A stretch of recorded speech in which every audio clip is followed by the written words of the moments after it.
Hello and welcome back to Autohouse. Now you may be able to tell that LowBoi is not quite as low as he once was.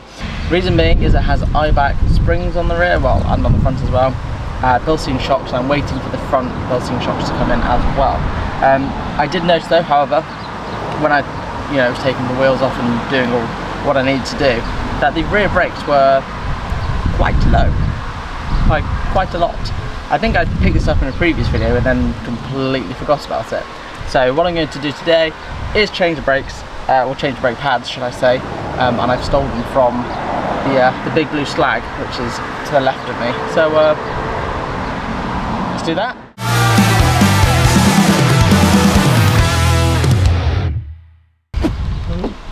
First things first is obviously we need to jack up the car, put on some axle stands so we can take the wheels off and actually have a look. And make sure you have your good old safety shoes on as well when you're performing a task like this. But yeah, we'll jack the car up and then have a look.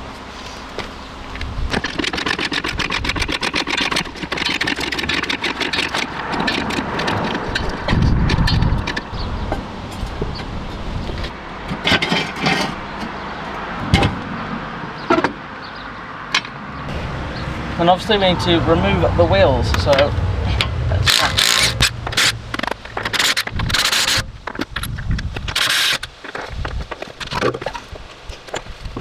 Put those somewhere over there. Nice. So now that we're here, I can show you what I mean. See, this is the pad right here, and it is exceptionally thin. Thankfully it's actually quite easy to take these apart. So the reason I've gone on the right hand side as opposed to the left hand side to show you this, because the right hand side has a wear pad sensor on it, and that cable is located just on the back here, runs up round the back here, goes under this arch, so I have to take this arch liner out to get to it to unclip it, and the pad sensor the pad should have the sensor on it already. I know mine does because obviously I've taken it off the 320 SI. But other than that, let's get to it and I'll show you what to do. So what we need to do is on the caliper here, there is, I think it's hard to focus. On the back here, there is a little like dust cover, so you can either pop them off with your hand. So that's what that looks like. Little thing. There's one on the top, and there's one just below here. Oh, there it is, it fell off. So with that removed, you then need to grab a T45 Torx bit. Next thing I'd recommend, grab some of this, give the bolts a spray. I will we'll put a link to this because I actually have some exciting news to do with the Ravenol products, but I will explain that later. So we're just going to give this a spray. You don't need to spray into the bolt because the bolt has a shoulder on it and it actually connects into the caliper here. So you just need to spray that.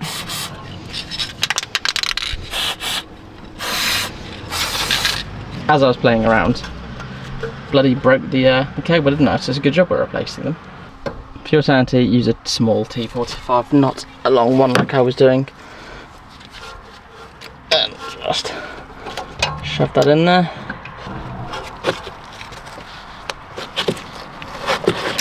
There we go.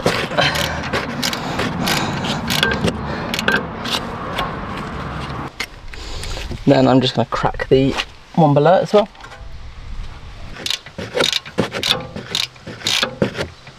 What I've done, because space is quite limited around the back of the E91 as opposed to kind of the E90 for reasons, is grab my long one, my long T45, and then my ratchet spanner, 10mm, and just use it like that. So I'm basically using it like a small ratchet, but it's a lot easier because space is at a premium under this. Right, then once you've got the bolts kind of how, you don't need to pull them all out. Next thing is to release this. And these are proper pain in the dick. It's stuck. Stuck, I tell you, stuck. There we go, stupid things. There we go. There we go. And then, when you've got your caliper like this, a case of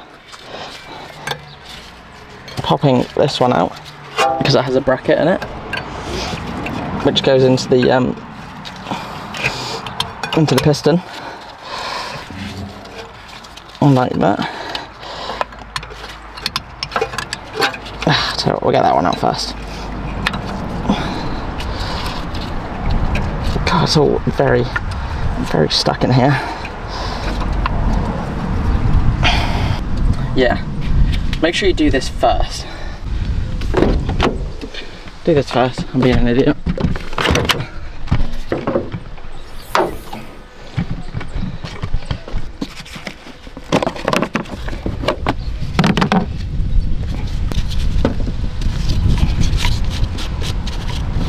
There we go.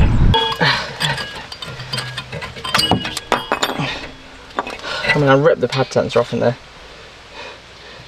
in the meantime, but it doesn't matter, we don't need it. So that's our pad off, and the next thing we need to do is follow this cable, which for some reason is tied onto my control arm here, so we're just going to cut that, pull that, and now dangling loose here. We need to remove this, and I need a new glove. So we need to remove this 10mm right here, right at the top, and then I'm hoping we can probably just pull it out without having to remove these down here, because that's going to be a bit of a pain. So we'll give that a bash, see what happens.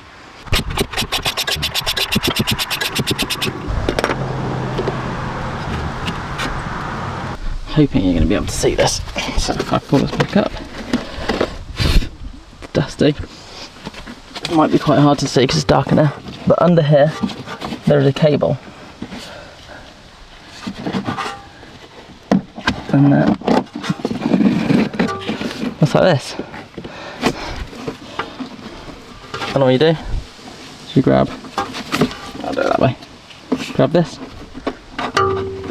and in theory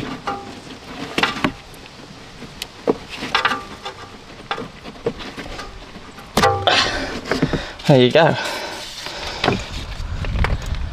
Right, now we can actually put the new calipers in on the other side, because I accidentally may have recorded that whole thing in slow-mo.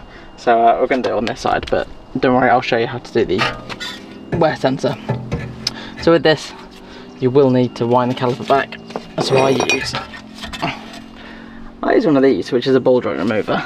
But either way, you need something to just wind the caliper back. You can get caliper wind back tools that do that for you. But whatever works. Then we need to get the new pads out. By the way, don't buy Ridex pads, really don't recommend them. And then you'll notice you have ones with that on the back and ones without that on the back. And what I'm going to do, just put a bit of copper grease on it.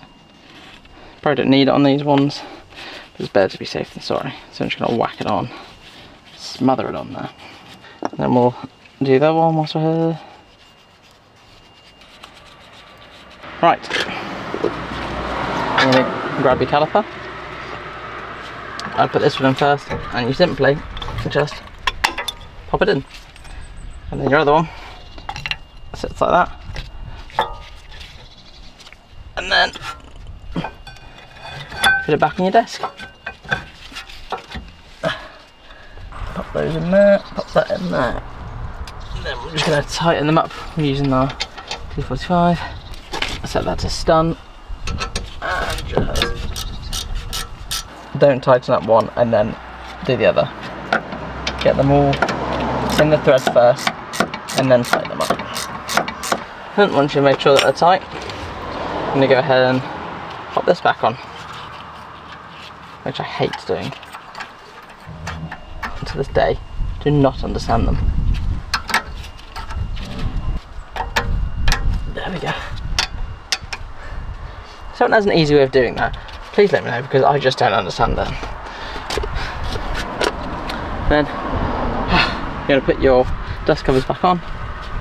Right, and that's how you put new pads in. So we're going to go over to the other side and show you how to do the pad wear replacement sensor. And then once you've done that, then I'll show you how to reset your warning light. Over the other side. And we're back because I decided to film that all on slow-mo, but here we are. So what we're going to do, we're going to take this section here, I apologise, it's quite hard to see, and there's a little groove, there's a little cutout, which I could actually show you. So that little groove, effectively what happens is, this sits inside, so you basically just push it through, and that's that. So that's exactly what I'm going to do now, which the caliper's already installed, which makes this a bit easier. Ow, when I hit my head. Maybe I can actually feel it. Yeah, there it is. And then you just pop it on. Like so. And that's that. All done. And then we just need to run this cable along the back. Right, so I'm hoping this is kind of the easiest way to see this because it's quite fiddly. But you're effectively running it along the top here, all the way around the back of the spring. Like so. And then you're just going to clip it along various points. Two on the control arm, which I will probably zip tie back together. Don't really trust it. But what I am going to do first is take the plug, which you may be able to see over here. And they only go one way, so look at the pin outs before you put it in. Otherwise it's going to be messy.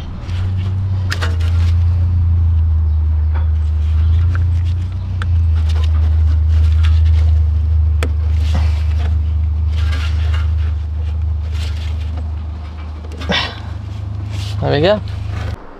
Right, so the car is back on the floor. Next thing you need to do is make sure you close this. Otherwise that's going to be very, very great. Took my gloves off and did that. Otherwise that's going to be very exciting, and then that just kind of like, you know, goes on somehow. Whatever, I'm sure it's on. We'll just, you know, do it with that. Come to your car.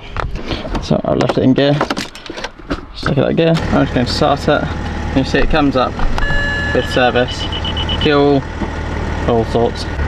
So with it on, what I can show you is if we do this, keep going until we find service info, press BC, and then you'll see we've got 500 miles. So then what we need to do, go back to there, hold this, keep holding, there we go. And then we're going to press BC, sorry I pressed it before it happened, that's going to come up with reset. And then we're going to hold down BC, it's going to do that, keep holding it down, keep holding it down, there you go. 80,000 miles left on those pads apparently, very nice. So it's done.